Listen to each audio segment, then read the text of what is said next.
Welcome to Aurora Public Library's virtual living room, where we are about to spend some time with Alex Bezikovic talking about changing how housing can work. My name is Risha Mandelkorn, and I have the pleasure of hosting this evening's event.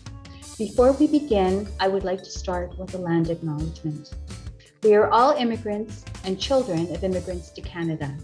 We gratefully acknowledge the original caretakers of this land. Today, this gathering place is home to many First Nations, Métis, and Inuit people. And as we share this space, acknowledging Indigenous nations reminds us of our important connection to the land. Aurora Public Library is located in the Dish with One Spoon territory. The Dish with One Spoon is a treaty between the Anishinaabe, Mississaugas, and Haudenosaunee. We all eat out of the dish, all of us who share this territory, and there's only one spoon. That means we have to share the responsibility of ensuring that the dish is never empty, and that includes taking care of the land and the creatures we share it with. Most important, there are no knives at the table, representing that we must all keep the peace. As settlers and newcomers, we have been invited into this treaty of peace, friendship, and respect. In that spirit, we honor all who came before us, our own ancestors, as well as all the Indigenous caretakers, named and unnamed, recorded and unrecorded. We're going to begin this evening with a presentation by Alex to start the discussion, and then I'll have a few questions to pose, and then we will be opening up the conversation to our guests in the audience. Please feel free to submit your questions or share any comments through the Q&A feature at the bottom of your screen. And we're going to be recording this event as part of the library's archive of author events. Alex Bezikovic is the Globe and Mail's architecture critic. He writes about architecture, heritage, planning, and landscape architecture in Toronto and beyond. He is co-author of Toronto Architecture, a City Guide, and co-editor of House Divided. House Divided was shortlisted for the Speaker's Book Award of the Legislative Assembly of Ontario. Alex won the 2019 President's Medal for Media and Architecture from the Royal Architectural Institute of Canada for his journalism. And he also won the Architectural Conservancy of Ontario's 2017 Media Award. Alex has written for journals, including Azure, Architect, Architectural Record, Dwell, Frame, Landscape Architecture Magazine, and Spacing. And it is my absolute pleasure to welcome Alex Bezikovic this evening. Welcome, Alex, and thank you for coming and hanging out with us in Aurora tonight. Hey, Risha, it's nice to see you, and thank you so much for having me. Risha and I have known each other for many, many years. Many years. And I love the connection. I love it when you can connect with people who are from Aurora and moved on, but still are willing to come back. And I know we have a lot of questions and a lot of interested people out there. So let's start with presenting right now. And I'm going to turn the evening over to you to start. And I'm going to make myself disappear for now. All right. Thank you. Thank you everybody for being here, and I'm really looking forward to having a conversation later on one of my favorite subjects. So just before we get into it, I'll talk a little bit about the book, House Divided, which is about Toronto, but is also about issues in Toronto that are, if not universal, that really apply to a lot of other municipalities and a lot of other places.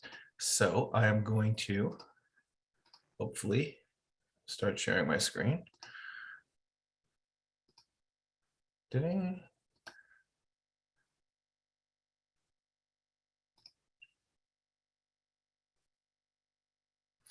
All right. So this is the book that prompted the invitation to bring me here this evening. It's a book that I co-edited with a journalist colleague, John Lawrence, a planner colleague, Cheryl Case, and an architect named Annabelle Vaughn.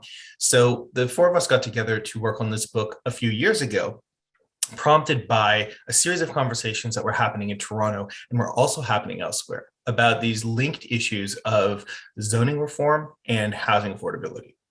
So the subtitle of the book is How the Missing Middle Can Solve Toronto's Housing Crisis, which is, and always was a little bit of an oversell, I think, but that's the promise.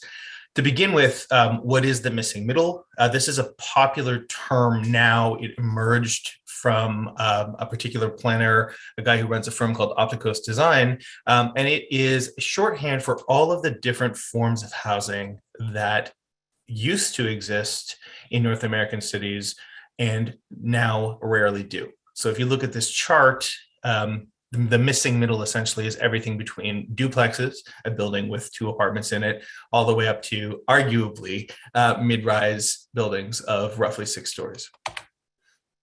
So the history of this building type is a little bit bumpy.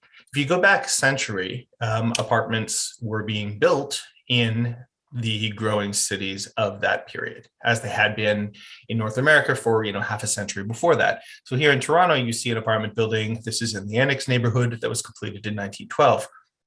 But what happened soon after that is that in Toronto especially, sorry, I'm going to interrupt myself. That's sort of the precedent for other smallish apartment buildings that continue to be built in various forms over the next kind of half century. All of these are examples in Toronto of the missing middle, either in the old city of Toronto or in the suburbs. And here we are in Aurora on Temperance Street, building that got slid into that neighborhood in the 1960s. So, I mean, here is the point I wanted to get to a moment ago. Why is it missing? So what happened after 1910 in Toronto is essentially that apartments became illegal. And this parallels what happened in places across North America. Essentially, in the decade after 1910, you have the rise of the new profession of urban planning. And while this is difficult to read, the rise of planning, town planning, really coincides with a set of political attitudes about the city and about the shape of the city and who should live there, and what are the consequences of mixing new types of family structures and new types of mixing of people by class, by race, and by ethnicity that made some people very uncomfortable. So here you have a Toronto alderman, the city councillor of the time, making his thoughts known about this. The best citizenship, we have the best citizenship where one family lives under one roof. So that basic idea, which sounds incredibly kind of backward and retrograde, more or less continues to be the law, or rather it continues to be the cultural norm, while apartment buildings initially become illegal, and then during a period of prosperity, they start to show up again, and then eventually disappear again. So this sort of back and forth about allowing multifamily housing and allowing apartments, but this common theme that apartments are somehow subjects of suspicion, are things that don't necessarily belong in a good neighborhood full of good people, continues. So this is Toronto in the 1960s. Here is, a text from the current, standing official plan in Toronto, which talks about the physical character of the established neighborhoods, which is this very murky idea, character that carries forward some of the classist ideas of a century ago. So to the book and why I guess we're having this conversation. There are a number of folks across North America are making a couple of connections over the past decade or so. One is that cities across North America have been underbuilding housing at historic levels. And this is not something that's been really popularly understood, but there's been an emerging kind of political consensus around this question in Canada just over the last couple of years. If you look at the numbers, though, it's pretty clear in all of the prosperous cities in North America. It's most acutely true in the San Francisco Bay Area. It's certainly true in New York. It's true in Vancouver. It's true in Toronto. If you look at the rates at which these cities have been building housing relative to their populations, they're all much lower now than they were at their high points, which were either in the 1960s and 70s or before that. And so while the link between housing supply and affordability is not perfect, it's not a one-to-one relationship, there is a relationship. And there, as I said, there's been this increasing consensus that doing something about that, is necessary. So in California, you have the birth of what's known as the YIMBY movement, for Yes in My Backyard. in opposition to not in my backyard, and state legislation, which is now pushing cities across California to adopt what are called housing elements. In other words, they have to send a plan to the state legislature explaining how they're going to build enough housing to hit particular targets set for them by the state. So the underlying, understanding here is in California, where across the state housing prices are incredibly high, that not building enough, especially not building enough housing in the places where people want to live and in the places where people need to live, helps to drive up prices. And the linked history that I mentioned a moment ago is one of racism, because it was true a century ago in the United States, and it was true in the decades after that in Canada to a lesser degree, that planning and the regulation of land was explicitly racist. There were things called covenants that were attached to the title for properties that in particular neighborhoods forbade Jews, forbade colored people, forbade people of Asian descent from living in particular neighborhoods. And while those things have disappeared, those things have been no longer legal in the United States for a number of years, and in Canada for a number of years as well. Although that is less, it's more recent than you would like to think. I think Canada actually, the Supreme Court of Canada actually struck down the last of those in like the 1950s. The point is that there's been some kind of relationship between trying to keep the wrong sort of people out of particular neighborhoods and ideas about what kinds of buildings should be allowed. And here we are in this historical moment where all of a sudden in places that are prosperous, like this region, the Greater Toronto region, we are stuck. We are short on housing, and we also have this very weird phenomenon here. This is a map of Toronto showing population growth over the last 50 years, essentially, from 1972 to 2016. And the purple is all places where population has been shrinking. And the darkest purple is more than 50%. There are big stretches of Toronto that have lost 25 or 50% of their populations over the last half century. So this is obviously undesirable. And there's a clear relationship between that and this map here, which is a zoning map of the city of Toronto. The yellow is what my friend and colleague Gil Meslin coined as the yellow belt. Essentially, these are the places where in Toronto you can only build effectively only a detached house. Here's where development is going in Toronto, which is in very specific places. And this is what the population growth in the city of Toronto looks like. So you've got this weird thing where this very prosperous city where a lot of people need and want to live, that has all sorts of jobs, has all sorts of amenities, has great access to transit, is really only letting people in very few, very specific places. And then everybody talks about the towers and how the city is being Manhattanized and the city is being overwhelmed by growth. Well, no, mostly it's not. And the consequences for that are what we're looking at here, which is essentially a sorting of the city by income. Now, this is all about Toronto. It's not all about Aurora, but the patterns that are happening here are reflected across the region in a number of ways. First of all, the only people who can now afford to come into central Toronto, where I am right now, are people with a lot of money, effectively. And those, particularly people with kids who can't afford to buy here now or to rent here now, are moving further and further out. As my own family did, 30 years ago to Aurora, except now they're moving to the suburbs of London, which is for a number of reasons, obviously not desirable. So, I think as someone who's interested in place and also as someone who's interested in equity, trying to untangle these linked threads of aesthetic and social and political ideas and how they shape our built form, is important. And it's also very tricky.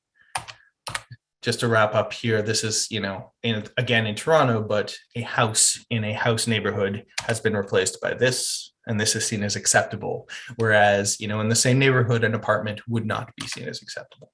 So, we can talk about different ways to bring this back. I have explored through my work some creative ways over the last few years to bring density into house neighborhoods without sort of breaking the rules or upsetting the apple cart. And this was in the book. We were exploring some ways to bring this as 6 units onto a lot that used to have 2 little houses in Toronto. very beautiful, very creative, a little bit unrealistic. Here's a slightly more realistic version developed for Vancouver by a Toronto architect. And here is a real project by an architect I know and like called Joy Jaimo. This is in just on the edge of Etobicoke, the border of Mississauga. And in this project, he and his office have taken a side split and turned it into 2 homes. So where there was one family, now there are 2.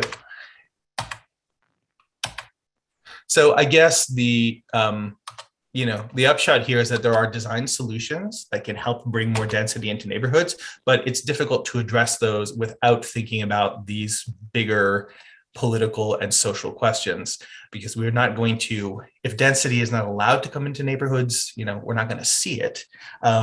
And so, having these conversations about why more people should be living in our towns and why they aren't, I think is rapidly becoming one of the most important policy questions we have to deal with in this region and across the country.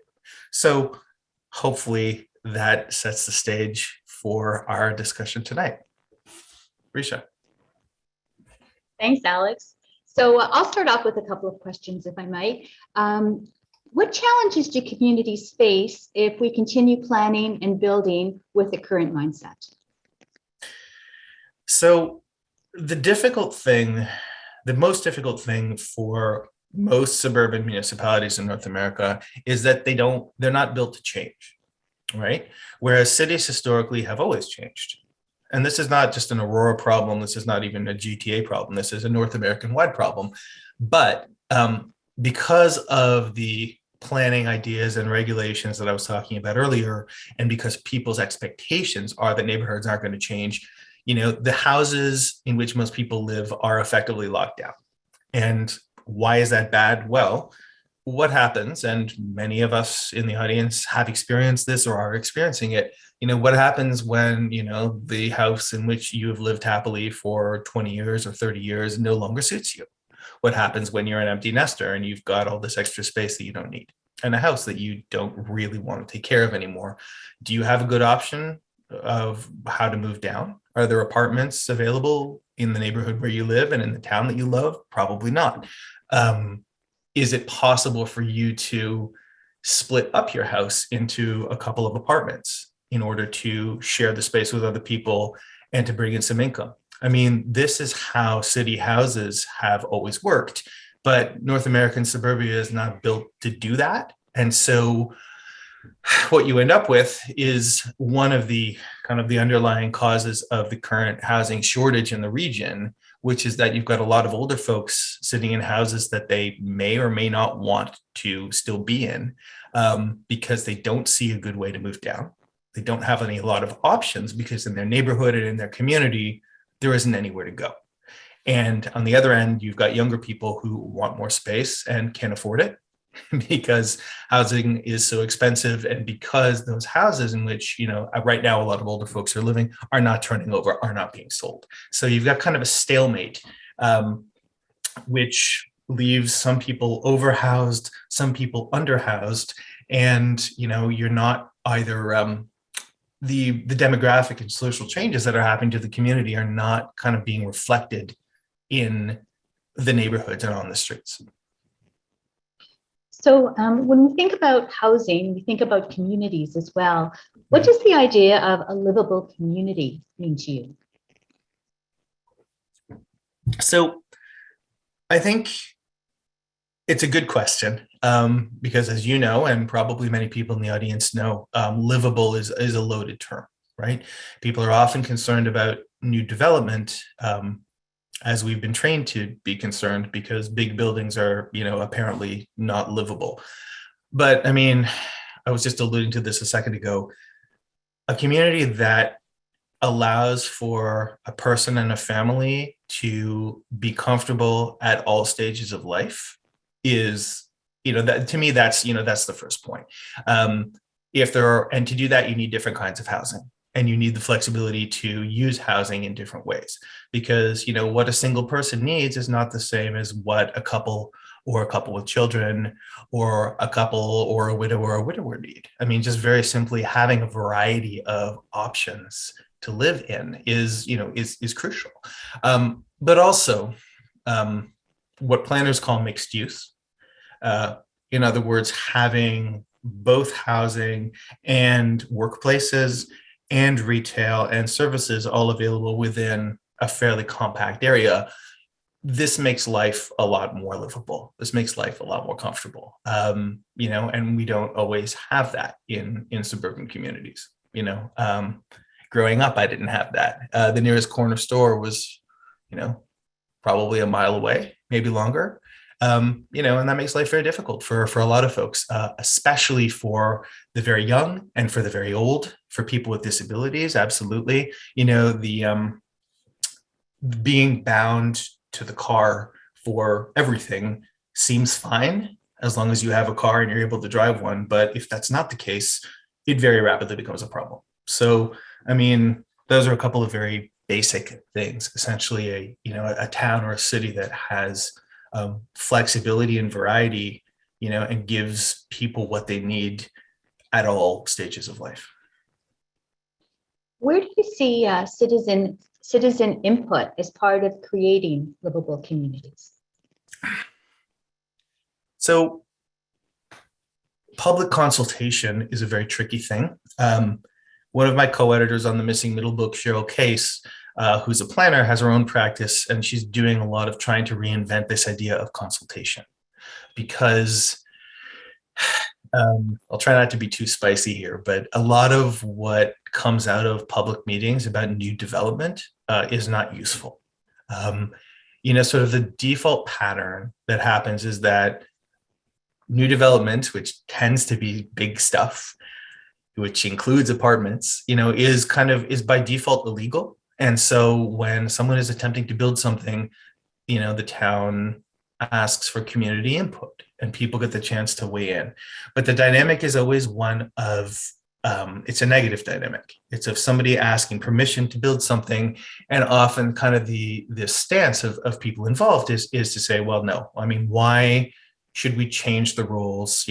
Why should we allow for change? Why should we permit something that isn't currently permitted?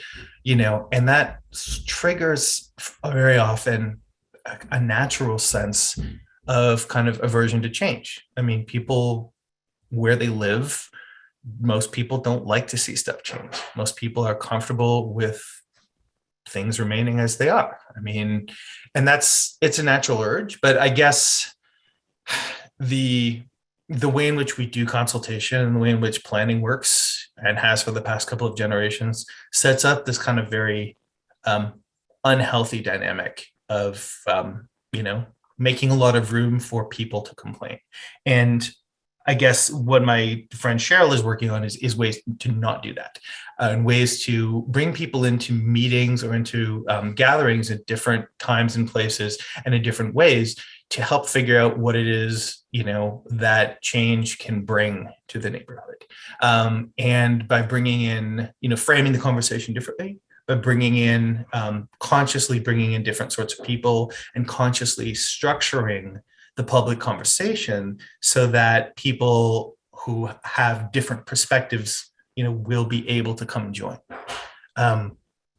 And sorry, I feel like I'm talking a lot here, but Zoom has been good for this. It's been really interesting. And I've heard this from a number of politicians and a number of planners and architects over the last couple of years that with public meetings happening remotely, you don't get the same dynamic you usually get. It's not 6:30 on a Tuesday night in a church basement. Who wants to come, under those normal circumstances, who wants to come, right? Who is going to take 3 hours out of their evening, and who can afford to take 3 hours out of their evening to come and show up and engage for a public consultation? It tends to be either people who are mad about something, people who really don't want to see the particular thing, and or retired people who tend to have more time and also, constitutionally tend to be more conservative about this stuff. So, those very basic things of just like the required commitment, essentially Zoom allows people who are maybe not so invested to show up, and also allows people, particularly younger people who might be uncomfortable or intimidated engaging in a public meeting process, to come and say their piece. So, I think I've heard this from a number of folks in different places. There's a bit of a shift happening right now, that perhaps, we're really seeing, in 2020, in 2021, really seen this example of how to do things differently. And I guess, to really answer your question, it doesn't mean not listening to people at all. It just means framing the questions differently. It's not, is this a good thing? Should this happen? It's, why should this happen, or why should this not happen? What will the community get out of it? What should we be looking for from this particular kind of change? And let's have a real substantive conversation, as opposed to just shouting about how change is bad. Well, our guests have a lot of questions for you, so I am going to start on them right now. The first question is, are you ready? Yes? Oh, yeah. Who are making the decisions as to what type of housing is in an area? Municipal councillors? Can these decisions be overruled by provincial government? Do you believe the developers have an influence? Three-part question. So it's a good question, and it's a very tricky one because of the way things work in Ontario. And as a journalist, it took me a while of following development and planning to really understand how this dynamic works, because it's not at all clear to people. So, municipalities in Ontario make plans, but they are ultimately accountable to the province, not just because municipalities are creatures of the province, but the policies that shape land use planning are actually provincial policies. So in Ontario, what we have now is a thing called Places to Grow, a provincial level policy that covers this entire region. And what it basically says is we need to sprawl less, essentially. We need to try and focus a significant amount of new growth as the population is growing in existing, within the boundaries of existing cities. So, which makes a lot of sense. And just to make this clear, there are reasons, not just the ones I talked about earlier, but also economic and environmental reasons to feel that is indeed a good idea. You put people in existing communities, they can use the infrastructure that already exists, rather than building new infrastructure. They're more likely to be able to walk to stuff. They're more likely to use their cars less often, or more likely to go car free in the best cases. So, that's a good policy. The tricky part, as the question puts it, is who does what, because municipal plans, in theory, have to live up to these provincial standards or follow the lead that the province sets. And sometimes municipal leaders don't want to do that, right? And this is the tricky bit, right? This is the tricky part where municipal policies get overruled by people who want to build things, and say, this provincial legislation says we're building infill development. This is a good thing, and your rules don't let us do that.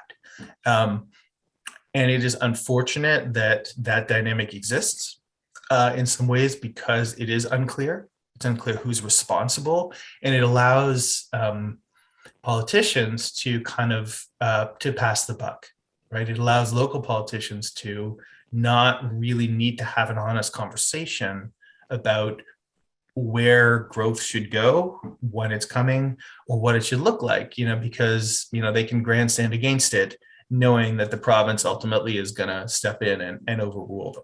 So, the big picture is, the accountability is split, the decision-making is split.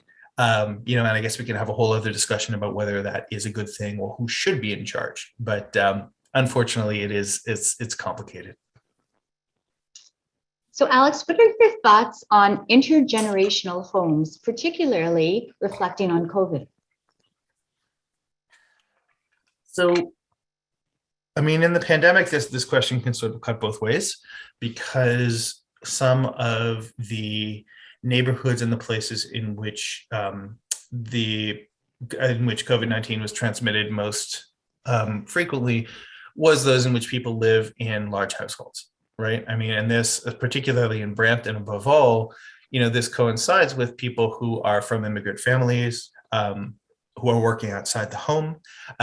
So when you combine having, a large family in a house together with, 4 adults who are all out working, and are more likely to get infected, these particular types of households were very hard hit by the pandemic early on. So that's a very kind of unfortunate side effect of the, the combination of, the housing stock that we have and the way in which we organize our, housing with the realities of the pandemic. So, I think you need to step back.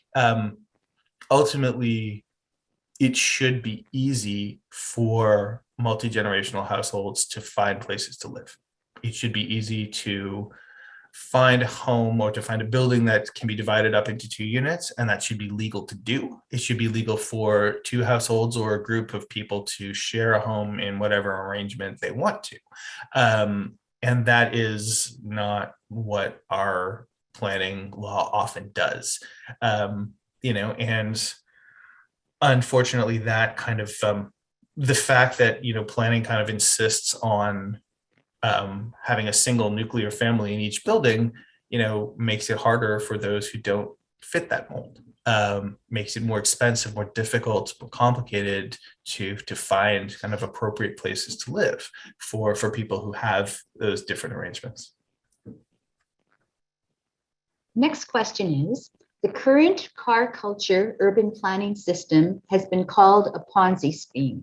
Do you agree with that? I do. And just to explain how that works a little bit, the details vary based on the, municipality, based on the region, but essentially new development gets charged a lot of money to build stuff. And this is true, by the way, in Toronto too, where all the development is intensification. It's a similar dynamic. But if you do as York Region did, as Peel did, as Durham did, if you continue adding new communities at the fringes, and you charge the people who are building those homes, significant taxes, charges, fees to do that, you can actually come out ahead. Mississauga was especially notorious for doing this through the 70s, 80s, and 90s. But essentially, they were using new growth to pay for the costs of maintaining the existing city. And now the bills are coming due because there isn't so much growth anymore. And to the second point, it is, and this is not at all unique to York Region, but in York Region, as in other places, the costs of maintaining the infrastructure that serves single-family neighborhoods haven't really been accounted for. The roads, the math of taking care, serving, low-density neighborhoods is punishing. You think about a street that has 30 houses on it, or 30 households, and imagine the property taxes they pay. You're talking about streets, sidewalks, stormwater infrastructure, sanitary sewers, gas, electrical, all of that, and the pieces of larger roads that serve each of those communities. Basically, the less density you have, the fewer people you have to pay the bill. And that's one thing up front when, again, developers are paying for a certain amount of that cost. But ongoing, the costs of maintenance and the costs of updating and maintaining infrastructure continues to be really expensive. And this is happening to municipalities across Canada and the United States right now, that they're dealing with the consequences of trying to fix, or dealing with the challenges of trying to fix, 30-year-old, 50-year-old, 60-year-old infrastructure. And when you don't have a lot of density, that's just hard to do. It costs a lot of money when you don't have many people to share the load of maintaining and keeping up all of that stuff. Should communities like Aurora that have aging, smaller homes on oversized suburban lots explore building multifamily when zoning will allow for larger GFA for single-family home? So the question here is really about, to phrase that in a different way, if smaller homes are being replaced by monster homes, shouldn't they also be replaced by small apartment buildings? And, my answer is absolutely yes. I think I've already rambled on about why that's good, but, there's an added, not only is it better in general to have more people living in existing neighborhoods, but also once you build that new large single family house, you are locking down that site. You're locking down that piece of the town for another generation to come, maybe more, right? This is happening in a kind of ridiculous way in Toronto, where there are enough very wealthy people who want to tear down small houses like you would see in Aurora and replace them with, 6,000 square foot, 3-car garage houses, but it's happening across the region. And that sort of change, not only does it not allow a large number of people to live on the street, but it also, those houses are going to be there forever because somebody has just built them and they're brand new. They cost a lot of money, so no one's going to want to tear them down and replace them with something else. And then those houses in themselves tend to be less efficient and also tend to support households who are, if anything, more likely to drive. So, all of this stuff goes together, fewer people in bigger houses, that are brand new and are going to last for a long time, and on balance, tend to encourage car-oriented living more than apartments do. Like there are multiple reasons why that kind of change should actually be discouraged, and allowing apartments in whatever form is better on all of those lenses. Should density intensification only happen on major corridors, as in Aurora, only on Yonge and or Wellington? Yeah. And since you know Aurora, you can easily speak to that. Yeah, I do. The short answer is no, and there are a number of reasons for that. Let me talk about building stock first. It depends on the details vary from place to place, but in general, if you're dealing with main streets, you can often end up, if you put development on main streets, new development that's mostly residential can actually crowd out the buildings that are already there, which are often good buildings, which are often buildings that have retail, which help bring life to the street and provide amenities to the community. If anything, main streets that are walkable, as Yonge Street is to some degree, you want to leave those as they are. You don't want to focus all of the investment that's coming in through development to, tearing those places down. Of course, there are exceptions. There's some things, that, can and should be replaced, but often there's a downside there. The other downside, I think, is the reality that living on a busy road is actually not very nice. Car traffic is loud. There is air pollution, not just from the fumes that vehicles put out, but also from tire particulate. There is a lot of science that connects people living on busy roads with all sorts of health problems, most obviously asthma and other respiratory problems, but also a whole range of other stuff. The short version of this is, if you could choose to live on a busy road or on a quiet street, where would you choose to live? And most people, the answer would be number two. And yet the new people who are coming into our communities and into our neighborhoods, are being pushed into the other option, which is clearly less desirable and less healthy. I think there are multiple reasons to say that way of doing things is, not just suboptimal, but also actually unjust. Okay, I've been just reading the questions from our guests, but this one I'm actually going to say it's from Adam, because there's obviously a personal connection. Hi, Alex, it's great to see you. If I recall correctly, you were a force to reckon with on the cross-country trails. My question: is there any policy tools at the municipal level that allow for bonusing for smaller residential conversions? That is, just how large condo developments get bonus heights for contributing to the greater community good, the same concept for smaller units, for smaller multi-unit projects. You can build more if you're adding some type of value. Hi, Adam. Thanks. It's funny. This is there's a whole line of thought around this about how to either to encourage certain kinds of small scale intensification and how cities can capture value from it.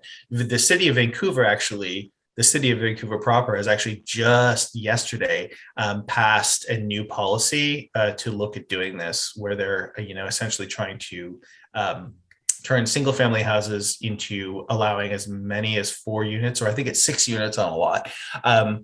And you can build more units if you agree to lock down a certain percentage of them as affordable for a certain period of time. So basically you enter into a contract with the city that says, fine, you're allowed to build 6 apartments, but 2 of those are going to be rented out at these particular below market rents for a long period of time. So you're giving up some of the value as a sort of small scale developer, you're giving up some of the value to new tenants. So, I mean, yes, that's doable. I think, though, the tricky thing with small scale development is it's a thing that exists in theory a lot. And I spent a lot of time in the last few years reading about and engaging with different examples or different ideas of that. The trouble is it's hard to do. And once you start to add affordability mandates, for instance, onto small developments, you end up actually killing those projects because they're no longer profitable enough that anybody wants to do them, or many people want to do them. And when you're already talking about a scale of development that's quite modest, when you're inviting people who are not professional developers to actually become developers, it's not going to be a thing that's for everybody. So I think, trying to control that process too heavily can very easily kind of have negative consequences. If you try and make a fourplex do too much, nobody's going to build the fourplex. And that is we're in a moment in North America where that hasn't really been tested in recent generations, but the state of Oregon has actually introduced a statewide policy that does a lot of the same stuff I was just describing, and what they have seen is not great results. They've seen not a lot of people trying to build stuff. So, I mean, yeah, the short answer is it's tricky, and I don't think the policymakers necessarily it's very hard to figure out what the right mix of incentives and taxes are to make this kind of growth happen and actually be productive and be socially useful without killing it. How is the limit to density in land use currently determined? Does it take into account ecological, environmental, health factors? Well, I mean, it depends. But yeah, I mean, the broad strokes are yes, all of those things figure in, although health, not really. The planning, if you're going to get permission to develop something, if you're to develop housing, you need to be able to show that it will, that it is good planning, in planning law. And in Ontario, that has to do with a lot of the things I was talking about before. So that involves ideally that has limited environmental impact, and there's all sorts of specific regulations about that, but also that it's part of what planners what the planning law is called complete communities. So to some degree, you have to show that you are creating a place for people to live where they are, where that idea of mixed use that I was talking about, where you can live and also work and also do things, is possible. So, it's complicated, I guess, and is the short answer, and negotiating the details is where the fun is. Risha, I know there's a question here about the Aurora official plan review. That's next up. We'll take that. Excellent. Okay, go ahead. Okay. The Aurora official plan review is underway. The 2 most important issues from public consultation are environmental protection, preservation, and protection for existing single-family neighborhoods. Are these contradictory? Should new and dwindling available land for development still be earmarked for single-family development? Well, there's a softball question, and I will take it. The answer is clearly not. The only wrinkle here is that you get into cases where and I know there's one of these that's been contentious in Aurora the last few months, where somebody wants to build an apartment building on a site that isn't especially central or isn't especially well served. And then, it becomes a little bit harder to make the case about why density belongs in this particular location. But I mean, that's where you need to back up a little bit and look at the bigger picture. Ultimately, having more people live within existing neighborhoods, even if it's on the fringes of Aurora, is better than building on virgin land, better than, converting farmland into development. And and there's advantages. Ideally, I mean, the perfect version of intensification is what you get when you have a lot of people close together, and people can walk to things, and there are enough people in the neighborhood to support shops and services. You're not always going to get that. That's not always realistic, given the shape of the region we live in and the way that we live. So, I mean, if developers want to build multifamily housing, which they absolutely do, even in Aurora, that should be, not only should it be legal, but it should be preferred. There's no, I know people feel strongly about protecting the character of their single family neighborhoods, but that is not actually, in my view, that's just not actually a legitimate objective. Are heritage districts not compatible for missing middle housing? Again, a question with a specific subtext. No, absolutely. There's no contradiction there at all. The world of heritage preservation in Canada and in Ontario is very kind of murky right now. What folks in the heritage world are concerned about is shifting very rapidly to start to think about different things. And I think it also is shifting in that there was an idea, not universally held, but there was an idea that a lot of people had, that if you're in a heritage context, which basically means, houses built before 1910, that whatever is built there has to look the same as what's already there. And I guess there are 2 points. I mean, number one, I don't think that is valid. I don't think that, I think that preserving heritage buildings in some forms is often really desirable. I don't think it's necessary that new buildings going next to those old buildings need to look like them. That is an idea that is, when you really push at it, doesn't really make a lot of sense. So, what compatibility means, I think, deserves to be questioned, but also, a lot of the people who work on this missing middle and gentle density stuff have spent a lot of time designing models of housing that actually fit in. And personally, I don't really care if things fit in, but this is a widely held idea. And the point is, you can, and we have, had buildings where there are 4 apartments in a building that has a gabled roof and has a front porch.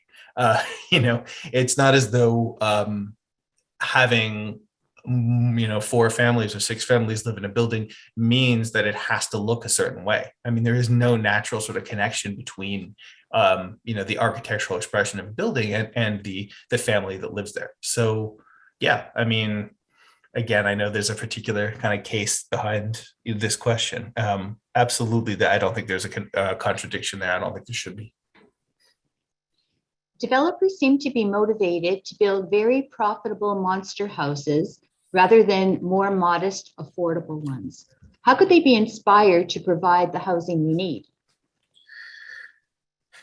Well, capitalism is tough. I think the short answer to that is that nobody builds anything without permission. Ultimately, governments have control to a large degree over what gets built. And they can use that control in different ways.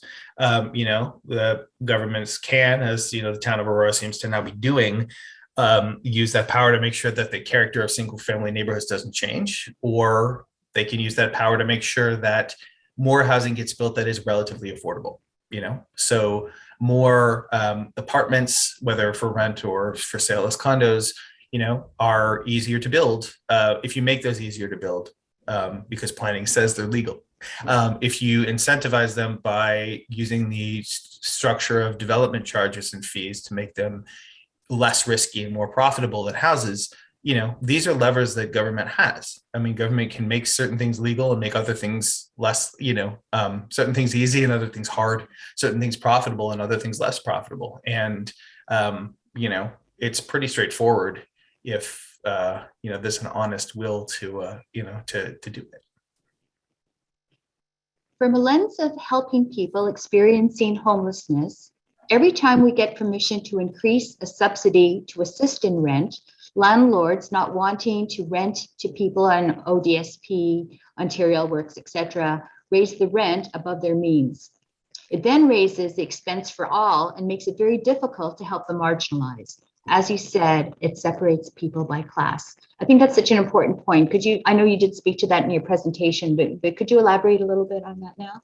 It's brutal. I mean, ODSP is just woefully inadequate. I mean, I don't think most people realize how little people with disabilities who aren't able to work, how little they're expected to live on. I mean, it is just like wildly unrealistic. It's brutal. So, and this is the tough part of housing policy. And I'm really not a housing expert, but to say, as I've been saying here, basically, let's make it easier for more people to live in our communities by loosening the rules, making more things possible. That is ultimately not going to help the people who are most in need.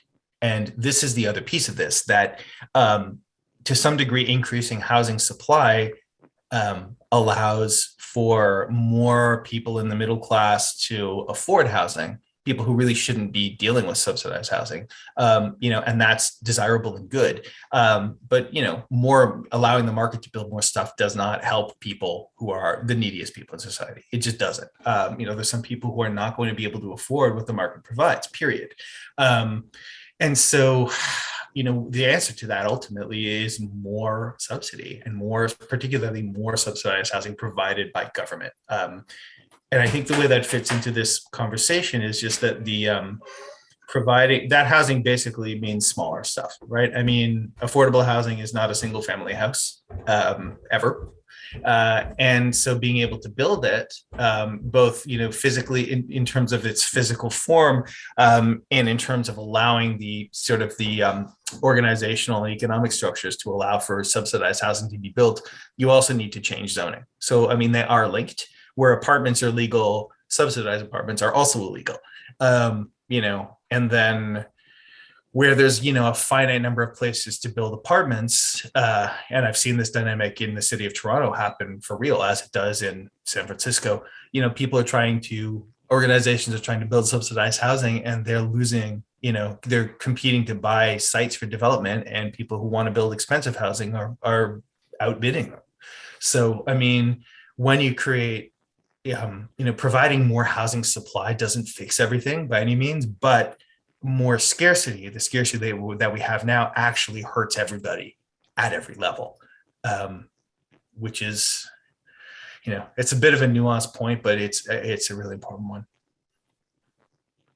When the region municipalities talk about second suites, it means basement apartments. I love the example you showed about dividing a back split. We could also make a two-story duplex. How do we shift the thinking from basement apartments? Really good question. And there isn't really a short answer to that, because so many of the houses, basically, we don't have a lot of precedents, right? In this region, houses that were built after the 1950s, we don't have a lot of examples of what that looks like. The side split example is I agree, a really good one. And I'm not sure that I have a great answer. If it was legal for people to build, I mean, the first step is just making it possible, because I actually don't know what the planning rules are in Aurora on this point, but in a lot of municipalities, house neighborhoods are regulated in such a way that you have to have a primary unit and you're allowed to have a secondary unit. So basement apartments are fine, but if you have something on which, if you can tell from the street that it's got two homes in it, then it's illegal. which is obviously really dumb. And, that and any sort of related built form policies that contribute to that dynamic obviously need to change. If you're not allowed to do something, it's not going to happen. And I mean, if we look at, I've said there aren't good sort of a lot of contemporary examples because we don't do this. But if you look at housing that was built, prior to the 1950s, or even actually in Toronto, even right through the 50s and 60s, you see examples of houses being converted, being rebuilt into multifamily. That was a widespread pattern in Toronto, just as it was in every industrial city, of people splitting up their houses into apartments. And then, maybe as their family grew or as, their wealth increased, they take back the rest of the house and convert it back to a single family. I mean, that kind of pattern, which is happening, in a gray market, everywhere. That's something we need to recognize as part of the natural process of evolution of a building and of a city. Why is there so little beauty in most condo developments? Many are simply square boxes. Oh boy. This is, not a question that can be easily answered. I guess I would say that obviously beauty is in the eye of a beholder, but I don't totally disagree. I mean, a lot of new building is not, to my mind, is not especially attractive. Of course, that's also true for a lot of single family as well. How do you regulate that? What do you do about it? How do you set standards about, what good design is and what's beautiful is a very, very, very hard question right now. Especially because most people do not really engage with architecture. We don't really have a good public discourse about what good architecture is, or how to create it. So, even kind of, we don't really have a baseline vocabulary to talk about good design.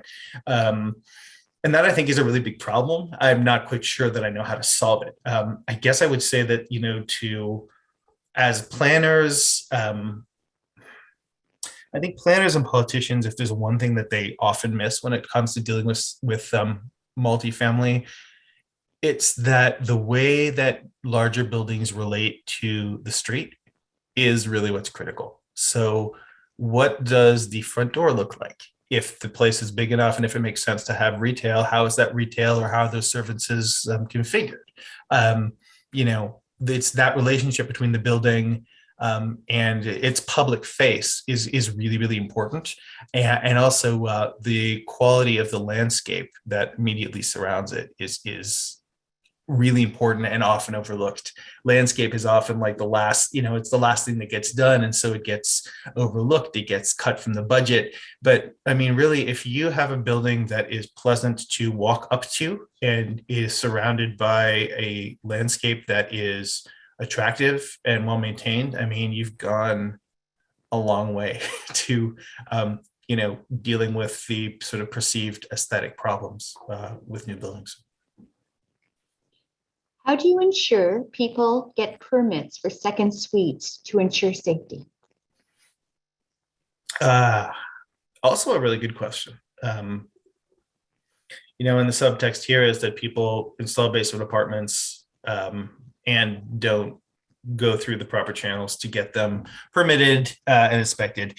And I mean, I guess, again, as I've said on a number of other things, the first thing is to make them legal. Because if they're illegal, then, people don't have a route to make them safe and to have them inspected. And governments don't really understand what they've got. So, I mean, having them legal and making it easy for individual homeowners to figure out how to do it, to make the process of inspection very clear, to have good information available, easily available to people about what fire safety looks like, what the regulations are, how you can make this happen, how you can get it inspected. I guess that's really the key. I mean, make it legal, communicate it well, and and in every sense, make it as easy as possible for people to provide legal and safe housing, and remove every obstacle possible in terms of convenience, information, cost, from that process. We have a very nice comment from one of our guests. This is an excellent discussion, lesson for Aurora residents to be having. Thank you very much. Probably a lesson for everyone to be having. Next question is, we see a lot of basement suites for rent in this area. As a renter, what can we do to incentivize densification without resorting to forcing renters to live in basements as second-class citizens? Yeah. Well, I mean, the key to that is really blowing up this idea of neighborhood character. I mean, this is a very hard kind of generational project, but I think it's beginning now and it really needs to happen. If you look at, as a policy question, you look at how many people are living in this region now and how many people are going to, we're dealing with a certain amount of growth, and that's going to mean a lot of people. And, all those people are not going to live in houses, and they're all not going to live in, condo towers or apartments in a few very specific neighborhoods. So I think it's really important for professional planners and for civic leaders to start proactively thinking about what the next phase of growth looks like, and to welcome apartments, to say, the town is going to grow by this much, where are people going to live? What is that new town going to look like? What is that new city going to look like? And it may look different from what exists now.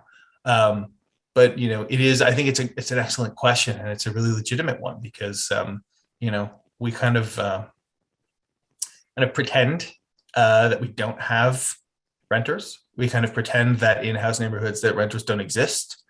We kind of have this sort of civic denial that rooming houses exist, or that anybody is living in neighborhoods that are, in any arrangement other than, the nuclear family, which is a lie. I mean, it's always been a lie.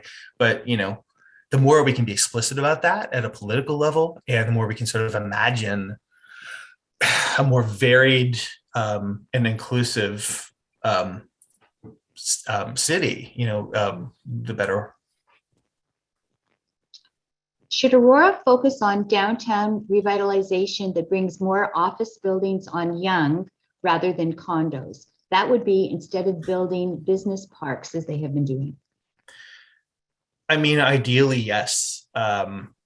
It's hard. I guess there are two things. I mean, the desire to have, large office tenants, I'm assuming, do not want to be in small buildings in downtown Aurora. So, where they want to be is in, large buildings that are new and are, close to the 404, which is what you're getting. How do you actually bring vitality back to the core of the town is a very hard question, but I think a super important and valuable one to ask. There are people who are working on this. There's an organization in the US called Strong Towns, whose politics I find questionable, but who are thinking really hard about this, particularly in the context of smaller cities, and smaller cities especially in economically depressed regions. So you have a downtown core that has some buildings, maybe some good buildings, but how do you get people to use them? How do you create a sense of vitality? And I feel like downtown Aurora it's a nice place. And it has a quality of place that is quite rare in the region.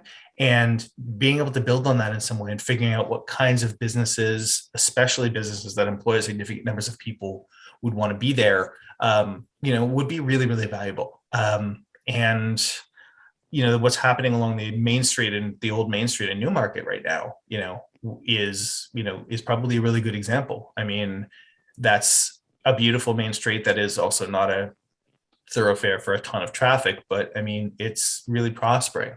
A boutique hotel is about to open up on Main Street in Newmarket. So to create that, to build on the sense of place that already exists, I think is not that easy given to the commercial realities of today. But like figuring out how to do that, I think would be a really valuable project for the town.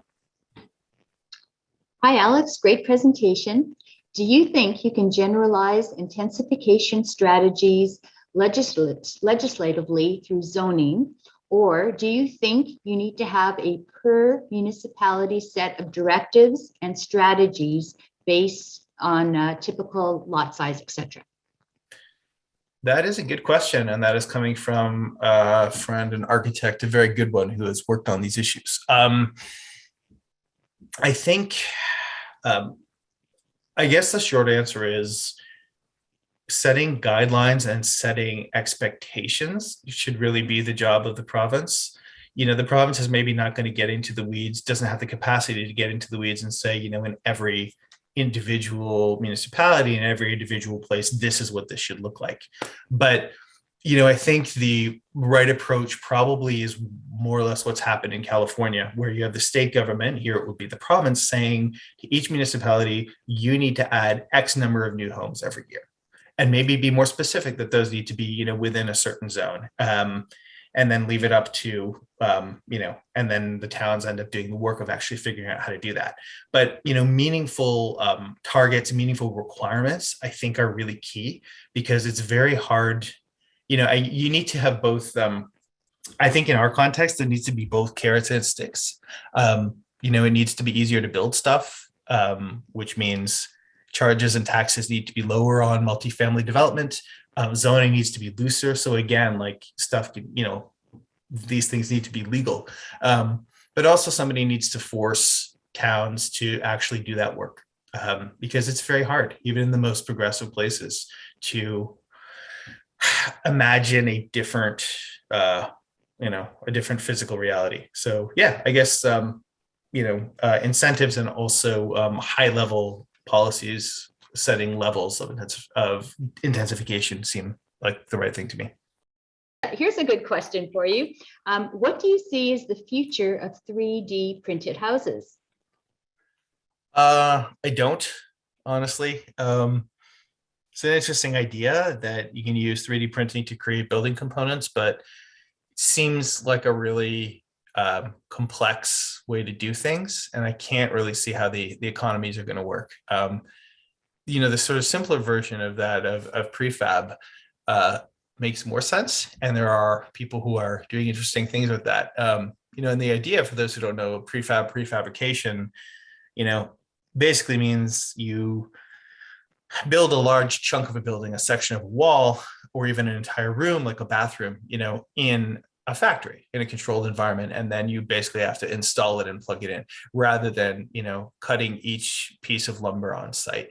And I think there's a lot of potential for versions of that, and some of the big home builders in this region already are doing some version of that, and there's a ton of opportunity to improve that. I'm not sure if 3D printing is going to be the technology that makes that work when we're still stumbling around trying to figure out how to do that with nailing boards together. But hey, Alex, another question. In Toronto, adding additional new units cost about 90,000 in development charges per unit, DC development charges per unit. How does the city square this charge when it wants to encourage more missing middle housing? it can't. And this goes to what I was talking about earlier. It's not just about planning policy that talks about the shape of buildings and what kinds of uses are allowed. All of those are important, but also it's the financial side of development that is just as powerful. So Toronto, it's true, Toronto actually charges a tremendous amount of development charges, and I don't talk about this a lot because it makes me no friends outside of the development industry, but it's true. I mean, Toronto is basically using new development, which often means newcomers to the city and even to the country, to help pay my property tax bill here in Toronto. And it's not right, and it's not fair. The upshot of that is, if Toronto or if other municipalities really want to encourage different forms of building, they have to really look at those fees and charges. What does it actually cost if I want to build? What is the pro forma? What does the business model look like if I want to build a triplex? What does it look like if I, as a developer, want to build a monster home, a big single family home, how, and if it's easier and riskier and, cheaper or more profitable to do the one thing, why would I do the other thing? It's that kind of lens that municipalities really need to take, if they want to see change. What mechanisms are in place to ensure that any building that does occur must adhere to some type of environmental standard, low carbon building, local environmental protections? Are there restrictions, incentives to do so? The question of green buildings, I think it's a thing that people in the architecture world have really been talking about for the last decade or so, but we haven't seen a ton of movement in Canada on that score, but I think it's coming. To some degree, it has to happen through local regulation because building codes are set provincially, but there are also local regulations that deal with buildings, with building construction. And I guess the biggest potential there, I think, is for what's called Passive House, which is a German standard, which basically means you build new houses with extra insulation. And you try and make them as airtight as possible. And then you use what's called the heat recovery ventilator, a slightly unusual, but not that crazy kind of system to bring in fresh air. But, you have a house that doesn't leak. And so you have air coming in when you want it to come in. And when you do that, it really makes a house much more comfortable to live in, or an apartment much more comfortable to live in, and also radically reduces the energy demands of that home.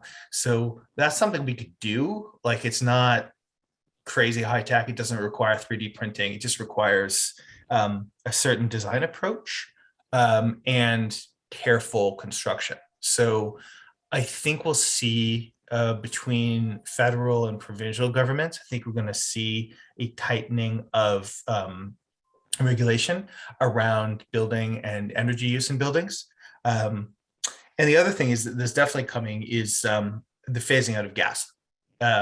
Natural gas is bad news for the climate.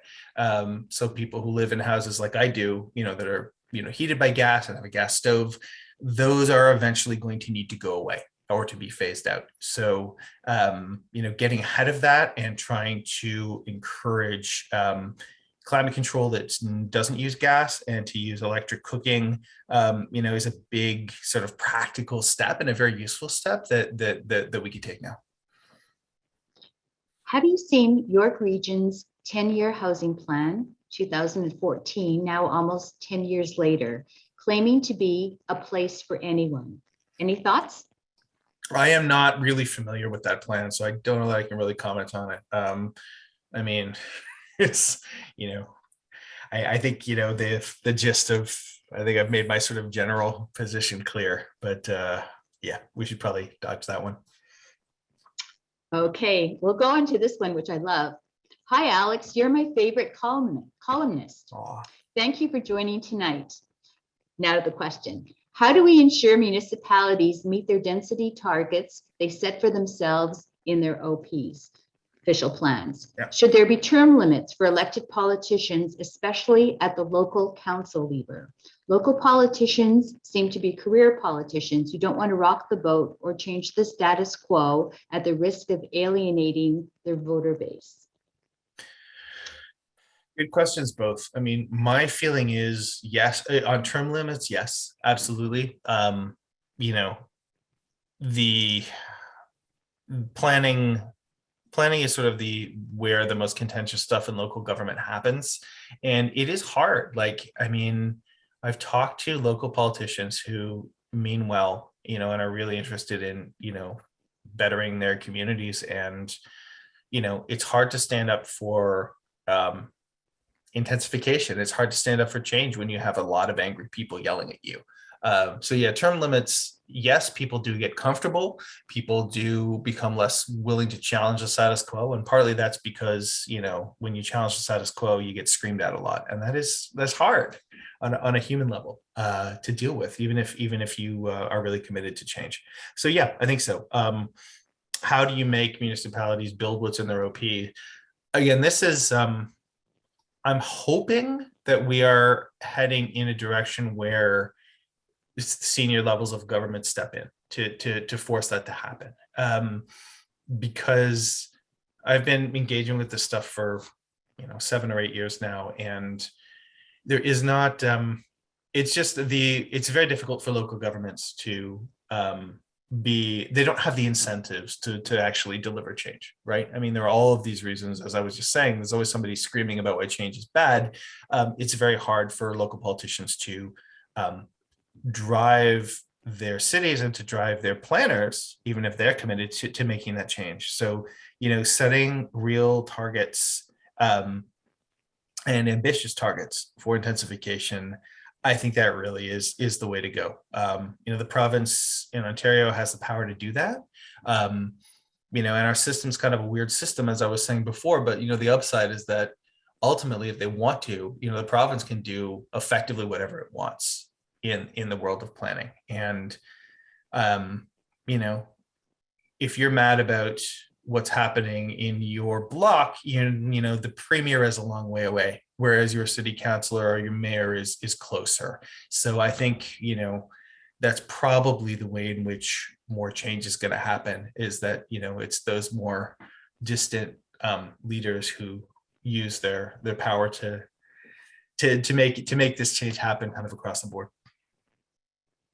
Well, multiple people are thinking about politics. The next question is, what should we be asking provincial candidates in this upcoming June election in regards to creating good housing that meets our real needs?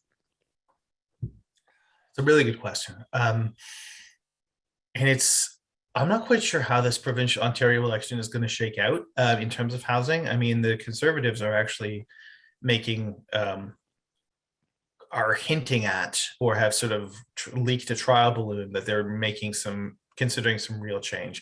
I doubt that they're going to do that. I doubt that they're going to blow up planning in Ontario just going into an election. But the point is, there is something of a consensus, between the Conservatives and the Greens, and to some degree the NDP, and to some degree the Liberals as well, that intensification needs to happen.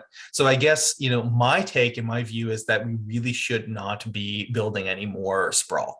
We really should not be adding to our urbanized area at all. And that being the case, as this region continues to grow, which it is, where are people going to go? And what is that going to look like? So I guess the question to ask at the provincial level is, where do you stand on the idea of intensification? How do we do it right? And where, to the previous question, like how are you going to make it happen? What tools are you going to use to ensure that we are building enough housing and a variety of housing for people? And also, I shouldn't neglect the question of affordable housing. I mean, government should be building more housing and should be buying more housing that it's going to be providing below market. That's not going to be for everybody. It's not going to be for most people, but there's certainly a large need across the region, and not just in downtown Toronto, for housing, particularly accessible housing for people with low incomes. So, government needs to be doing a lot more than it is right now to provide that. Having traveled in Nordic countries, the use of bicycles versus cars parked in front of office towers made for an eye-opening experience. Do you think this is culture related or government policy related? I think the short answer is both. The city planner Brent Toderen is very fond of saying that Copenhagen, the famous bicycle city, didn't used to be like that. And Amsterdam, which again is, very bike centric, didn't used to be like that 40 years ago. But the Nordic countries and the Low Countries have a tradition of cycling, much more than we do. and a milder climate helps as well. So, I mean, there are cultural factors that make it, a little bit less easy to cycle here. But I mean, the biggest factors really are about infrastructure. I mean, biking is an incredibly valuable, like powerful and efficient way of getting around, especially with e-bikes. I actually think e-bikes have a really great potential as a new mobility tool, because I don't know how many people have used them, but it's like a bike, but you don't really have to work. So, I mean, you can go, all of a sudden a distance of, 10 kilometers is nothing, even if you're not an athlete. And I think that's super powerful. In order to make that happen, of course, you need bike infrastructure. And this is really the key. You need to build separated bike lanes on which people feel safe. And those can happen in Aurora, those can happen in York Region, but they need to be good.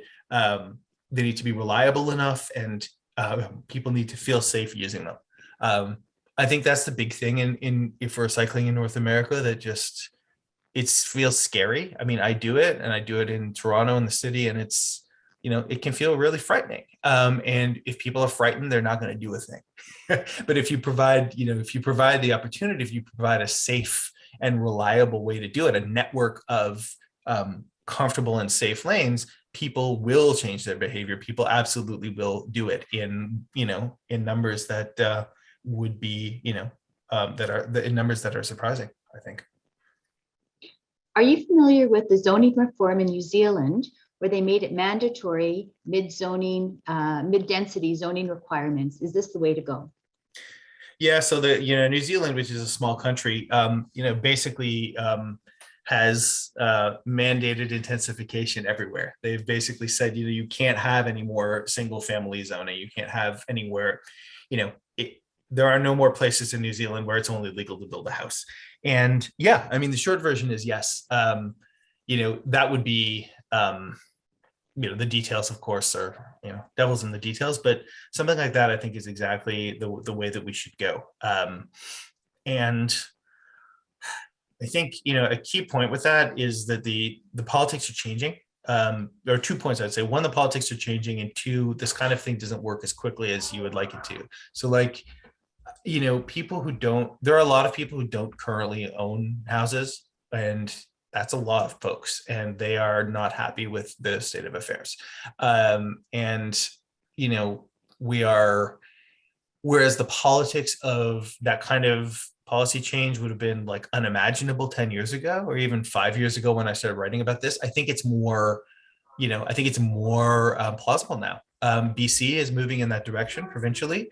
As I said, the Ontario government is kind of hinting at not quite that extreme, but of doing something like this. So, it could happen. And yeah, I feel, I really think it needs to. Will dissolving the LPAT, OLT, etc., be the solution to allow more density options? No, it definitely will not. I feel like I've read somebody making that argument in the last week or two. It's a ridiculous argument. As I've been droning on about tonight, local governments don't have the motivation to push for change. It's very hard. The politics of pushing for change are always very difficult. And in Ontario, as I was saying before, like, we have this very progressive planning legislation, in the sense of, that it really favors intensification. And it's not a perfect system that relies on lawyers and all this sort of back and forth between the province and towns to get anything done. Like, it's a mess, and it's confusing, and it, leaves people feeling wronged. And it's far from perfect, but no, I think if anything, municipal governments need to have less power. I think the province, needs to exert more power, because that's how, ultimately we're going to get any of the changes that are necessary. I'm going to take 3 more questions. Right. Should planning decisions be removed from council and only decided by planning staff? We're getting into some utopian territory here. In broad strokes, yes. I think there are a lot of different models about how this should be done, but yeah, the fact that Aurora's council is spending so much time negotiating over particular projects or arguing over particular projects is not ideal.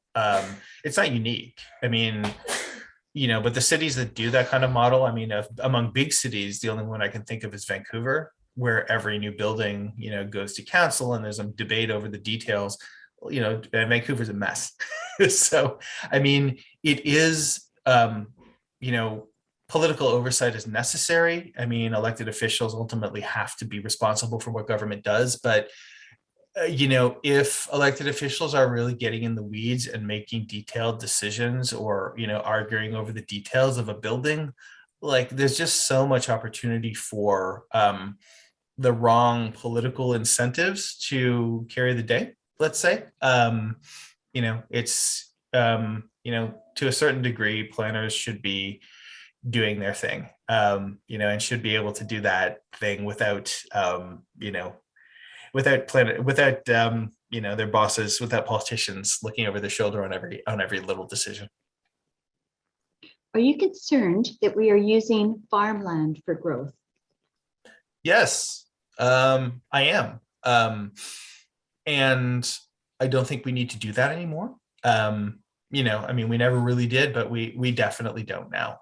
I mean, it is, people want to live in houses, yes. And a lot of wealthy and powerful people own farmland that they would like to develop, yes. The region is growing, yes. So there are all sorts of practical reasons why, we're probably going to keep doing that to some degree. But, it is a problem, not just for the reasons I was bringing up before about transportation. And, obviously you want people to, if you want people to drive less, if you want people to walk and use transit more, compact intensification is the goal, and building on farmland is not. But also, we do need to preserve farmland. We have used up a lot of the most productive land in Canada for development, when we don't really need to. And knowing what we know now, and understanding now the lessons of the last 40 years of suburban growth, I think, it's time to, and I hope that, it should be time to, and I hope it is time to take a different approach. When do you think building standards will be raised to create more healthy and sustainable buildings and homes, beyond just looking at the typical things like energy efficiencies, etc.? Think air quality, sound quality. Yeah, really good question. And I don't know. I mean, sound is really important. I guess air quality is something that people are thinking about in the wake of the pandemic more than they had been before. And I think that's really valuable, because it's something that we often overlook. But it is really important. And I hope that, I hope the governments will be paying more attention to it. Well, I'm going to take the last question. Right.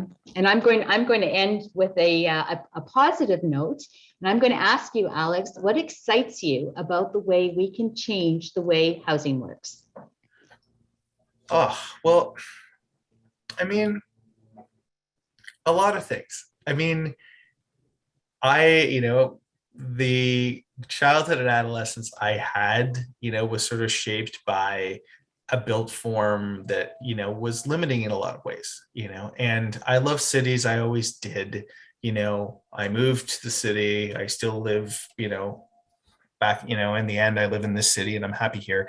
And the possibilities are really good intensification essentially presents a lot of really good possibilities, because this is kind of the magical thing, that if we live more closely together, if we live in denser communities, not only does that have positive effects for the environment, for the climate, not only does it reduce traffic and all of these other sort of annoying aspects of day-to-day life, at least a little bit, but also you get other things. I mean, living together in communities that are denser is how you get a variety of people in your life.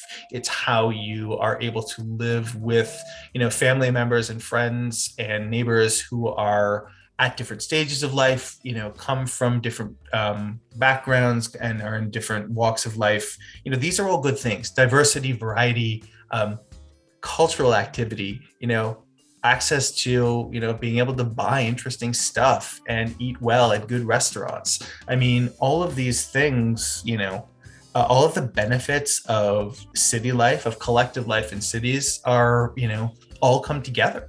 When you put a lot of people together, it's not just medicine. It also is, ultimately, if we do it right, really makes everybody's lives better. So. Thank you, Alex. And as our evening comes to a close, I want to thank Alex Bezicovic for sharing his insights and perspectives, Lucy Frechette, who's been behind the scenes as tech support, and most especially, I want to thank our guests, not only for spending your evening with us, but for really caring about our community. So good night, everybody, and stay safe. Bye, Risha. Bye, everybody. Thank you. Bye, Alex.